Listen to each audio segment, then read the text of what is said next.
Y hoy tenemos a nuestro invitado del día, que es Antonio Lucas, nacido en 28 de diciembre del 75. Es licenciado en periodismo y redactor de cultura y articulista del diario El Mundo, donde ejerce su labor profesional desde el 96. Además tiene unos cuantos libros de poesía y además unos cuantos premios. Por lo tanto, tenemos en el programa de hoy una conversación con una persona culta y sensible hacia los temas poéticos, literarios y también del mundo. Buenos días, Antonio Lucas. Hola, buenos días, ¿qué tal? Oye, muchísimas gracias por estar con nosotros. Nada, un placer, hombre. Teníamos muchas dudas y sobre todo en eso del periodismo y de la poesía, ¿no? Porque al final ejerces en los dos ámbitos. Los oigo mal, ¿eh? A ver, ¿nos escuchas mal? ¿Ahora nos escuchas mejor? Ahora un poco mejor, sí, si alzas la voz, sí, es que si no, se oye muy bajito. Fantástico, pues con voz alta, como la que tiene que tener el poema, vamos a conversar sobre periodismo y poesía. ¿Se habla de la misma manera en los dos ámbitos? ¿El compromiso es el mismo, con la misma idea? ¿O sin embargo hay vericuetos a los que se puede alcanzar con el poema que no con el artículo? ¿Cuál es la diferencia? Bueno, hay la misma pasión, en mi caso por lo menos en los dos frentes, pero no son los mismos lenguajes ni mucho menos. El periodismo exige una cierta, digamos, concreción, un lenguaje más o menos claro, aunque no deje de tener un cierto estilo, si cada uno lo quiere desarrollar así. Y el poema, sin embargo, pues permite más puntos de fuga y permite pues más elucubraciones conceptuales, emocionales, sentimentales, más enigma. Entonces son dos caminos que pueden ser complementarios, pero deben caminar, digamos, en paralelo, sin rozarse demasiado. ¿Usas la escritura como terapéutica o piensas que eso no es para ti? Sí, hombre, yo creo que todo tipo de escritura, todo tipo de manifestación cultural o creativa tiene un punto de terapia. Es decir, todos más o menos acumulamos ciertas neurosis, obsesiones, daños, entusiasmos, y la forma de canalizarlo en muchas ocasiones es a través de la manifestación creativa de algo, ¿no? De la música, de la pintura, de la escritura. Y en mi caso sospecho que sí, soy un saco de neurosis, imagino, y la poesía es mi gran exorcismo. La Fundación Loew te ha dado un premio internacional hace muy poquito, así que estás de enhorabuena, por Los desengaños. Así es. Y queremos saber este libro sobre qué trata. Bueno, Los desengaños tiene dos vías, dos caminos. Uno es íntimo y personal y tiene que ver con una ruptura sentimental con una mujer después de muchos años de compartir la vida. Y por otro lado se juntó un camino que no había explorado todavía en mi escritura, que es quizá la percepción del presente, es decir, mirar el presente de una manera muy directa. Y bueno, pues el otro desengaño, está el desengaño sentimental y está el desengaño hacia el presente, este presente tan grosero, este presente tan artero, tan crudo como se lo han puesto a tantos millones de ciudadanos por la mala gestión de los poderes financieros, poderes políticos, poderes públicos. Entonces, de algún modo son esos dos puntos de fuga, ¿no?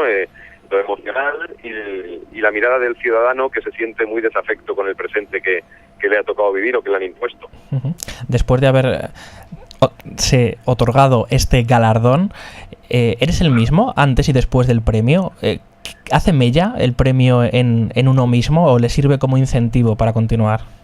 Hombre, uno sigue siendo el mismo, claro. El premio es un estímulo tremendo, es el premio más importante que se concede en España a un libro de poemas, y inevitablemente pues genera un entusiasmo y genera un cierto vértigo a la vez, pero no creo que modifique demasiado la conducta ni la actitud. Sería un poco absurdo y no sería elegante tampoco. Eso lo decía bien Oscar Wilde, ¿no? Decía que un hombre inteligente siempre se repone de un fracaso y un idiota jamás se repone de un triunfo.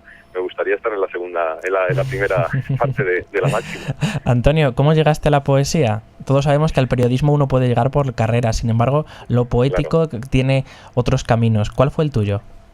Pues el mío fue en casa, en la casa de mis padres. Siempre hubo una gran biblioteca. Mi padre es un entusiasta lector de poemas, de poesía, y de pequeño a mi hermana y a mí, antes de acostarnos, nos solía leer algún poema para niños, pues de Machado, de Lorca, de Alberti, de Juan Ramón Jiménez.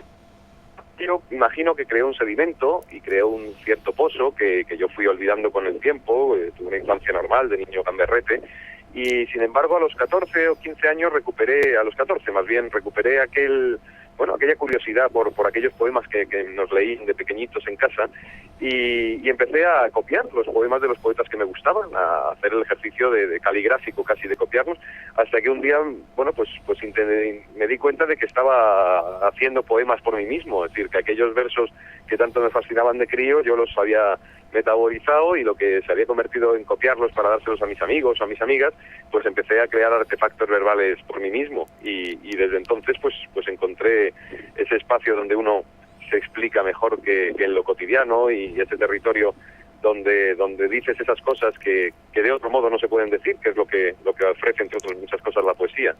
Cuando vamos ahora a las librerías y queremos comprar ese arma cargada de futuro, que es el poema, ¿dónde tenemos que mirar? ¿Tenemos que mirar a los grandes poetas tradicionales? ¿Y hay una poesía que está apareciendo, que está emergiendo? ¿Qué nos recomiendas? Bueno, yo siempre creo que para alguien que quiera iniciarse en la poesía y que quiera leer y hurgar, hay que empezar primero por los grandísimos poetas, por una tradición que a lo mejor el principal sería leer a los poetas palatinos o leer a los poetas del siglo de oro español o los románticos ingleses, pero si esa es una lectura árida y puede llegar en cualquier otro momento, quizá los poetas de la generación del 27 en España son un faro de costa extraordinario para empezar a entender la poesía o acercarse a ella y abrazarla de un modo así muy cercano. Y yo creo que ese es un camino estupendo. Y luego hay una serie de poetas a partir de los años 40, 50 en España, hay 2 o 3 generaciones que son extraordinarias en potencia y en luminosidad, la generación del 50, la generación de los novísimos, la generación de los 80, y son poemas que son muy, muy, muy muy cercanos a una sensibilidad de un lector contemporáneo o poscontemporáneo como somos nosotros. Cualquier camino es válido para entrar en la poesía y luego, una vez que estás dentro, ya el instinto y la curiosidad del lector te va llevando accidentalmente a muchos territorios que no ibas buscando pero que aparecen en las lecturas. Queremos saber, antes nos hacías un pequeño análisis de cómo está la cultura en este momento en este país, pero sí, eso también es aplicable al periódico. Mira, tengo un amigo que también lleva la sección de cultura de un gran periódico y me dice, mira, es que cuando no me quitan parte de mi artículo por espectáculos, me lo quitan por sucesos. Me siento un poco maltratado. En el mundo, ¿qué sucede con esta parte de cultura? Bueno, yo no tengo esa impresión aquí en el periódico. Aquí la sección de cultura está bien valorada. Es cierto que no es la sección y que la cultura en un momento dado siempre es deficitaria cuando sucede un acontecimiento político, incluso deportivo, y es de donde se empieza a restar páginas, ¿no? Pero en cualquier caso siempre se mantiene una sección más o menos fuerte con sus páginas y a todos nos gustaría tener más visibilidad y más espacio. Por una cuestión que creo que es interesante, las páginas de cultura de los diarios yo creo que es el espacio más democrático que hay, porque es donde los lectores de periódicos recalan en un momento dado de la lectura y ahí sí que ya no hay quizá los tics que puedas tener ideológicos o de tendencias políticas como en otras secciones como Nacional o Economía, sino que es un espacio muy amplio, es una plaza pública donde yo creo que se establece el gran reposo del periódico, ¿no? El gran reposo del lector, porque ahí todo viene menos mancillado de tendencia o de tendenciosidad. Antonio, seguramente que nuestros oyentes estén diciendo, oye, qué interesante lo que nos cuenta. ¿Cómo podemos hacer para seguir escuchándole o seguir leyéndole? ¿Hay próximos proyectos que tengas a la vista o se puede adquirir tus libros de poesía? Bueno, sí, ahí yo tengo publicados 4 libros de poemas. Este que saldrá ahora la primera semana del mes de marzo, los de 100 años, será el 5º, lo publica la editorial Visor, que es mi editorial, donde he publicado ya un libro anterior.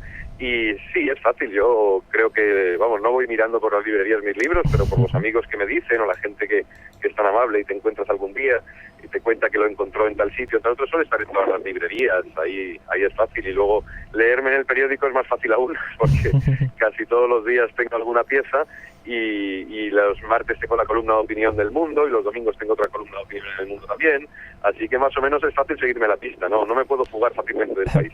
Pues entonces, muchísimas gracias por haber estado con nosotros y haber abierto esta ventana a lo poético y a lo literario, y estaremos muy pendientes de tus proyectos y de tus avances. Muchísimas gracias. Pues nada, gracias a vosotros. atención y un fuerte abrazo. Hasta la próxima. Hasta la próxima, gracias.